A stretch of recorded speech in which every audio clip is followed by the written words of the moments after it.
آج لال حویلی پر حملہ آور ہونے والوں اور شب خون مارنے والوں کے لیے ایک شکست اور ایک ان کی ذلت اور رسوائی کا دن ہے۔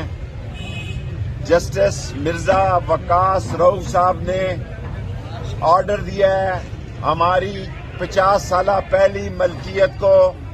تسلیم کیا گیا ہے کہ لال حویلی شیخ رشید کی ملکیت ہے۔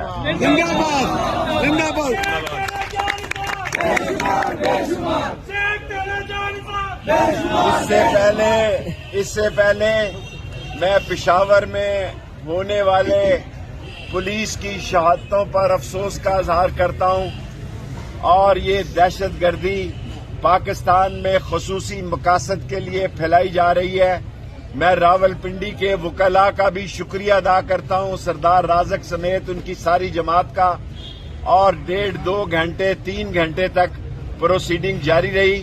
اور جو اس کی اضافی ذیلی نمبر ہیں ان کا 15 دنوں میں فیصلہ کرے گی۔ سپریم ہائی کورٹ نے یہ حکم دیا ہے مرزا وقاص رؤف صاحب نے، لیکن لال حویلی کا انہوں نے حکم دیا ہے کہ یہ سیل ختم کیے جائے، یہ شیخ رشید کی ملکیت ہے، اور میں سیل توڑ کر اوپر سے آپ سے